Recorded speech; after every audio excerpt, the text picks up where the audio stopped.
Hello, welcome back to our channel. তো আজকে আমি চলে এসেছি আবার একটা নতুন ভিডিও নিয়ে, আর সেটা হলো ইতু পুজোর ভিডিও।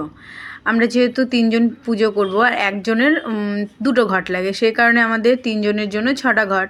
তো আমি রেডি হয়ে চলে এসেছি। এবার ঘটগুলোকে তেল হলুদ দিয়ে ভালো করে স্নান করিয়ে নেব। দেখো আমি তেল হলুদ মাখিয়ে কেমনভাবে স্নান করাচ্ছি। দেখো আমার ঘটগুলোকে স্নান করানো হয়ে গেছে। এবার আমি এই ঘটগুলোকে একটা আলাদা পাত্রে তুলে নিলাম।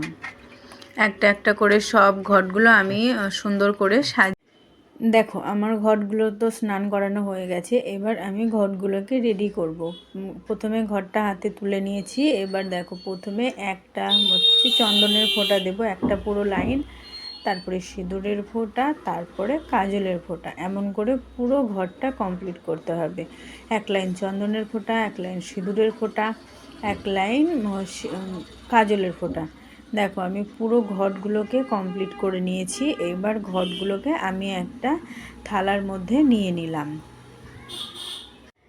দেখো এখানে আমি চাল দিচ্ছি, ধান কুটে কুটে চাল বের করতে হয়েছে। তারপরে 21টা করে চাল নিয়ে প্রতিটা ঘটে আমাকে এইভাবে চাল দিতে হয়েছে। আর তারপরে এই যে চালের গুঁড়ি দিয়ে মুঠি বানিয়েছিলাম, সেই মুঠিগুলোকেও দিয়ে দিচ্ছি। প্রতিটা ঘটে একটা করে মুঠি আর একটা সিঁদুরের ফোঁটা।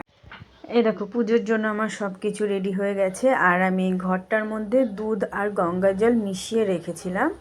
এবার আমি এই দুধ গঙ্গার জলটা এই যে 6টা ঘট রয়েছে না, পুরো 6টা ঘটে দিয়ে দিয়ে ঘটগুলোকে ভর্তি করতে হবে। আর এই দেখো মাঝখানে না আমার একটুখানি দুধ গঙ্গার জল শেষ হয়ে গেছিলো। তার জন্য আমি আবার কী করলাম, আরেকটু দুধ গঙ্গা জল মিশিয়ে নিলাম। কারণ ভিতর নিচে পিছনের দিকে না 2টো ঘট আমার ভর্তি হয়নি। এবার ওই ঘটগুলোকে তো ভর্তি করতে হবে। এই যে কমপ্লিট হয়ে গেছে দুধ গঙ্গা জল দিয়ে। এবার আমি একটু পুজো করে নেব।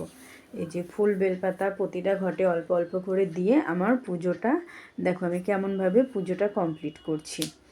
আর এই যে এবার আমার ননদ বসেছিল আমার পিছনে, বুঝলে, ও বলছিল কি যে পুজো করলে না বৌদি, এই যে ঠাকুরের যে প্রসাদ রেখেছো প্রসাদে অল্প অল্প করে ফুল দিতে হয়। সেই জন্য আমি একটুখানি ফুল দিয়ে নিলাম ওই ঠাকুরের প্রসাদগুলোতে। আর বাড়িতে যেহেতু পুজো, সে কারণে ঘরের ঠাকুরগুলোকেও আজকে একটু প্রসাদে ফল দিয়েছি। আর একটু ঘরের সঙ্গে সঙ্গে ঘরের পুজোটাও কমপ্লিট করে নিলাম আমি।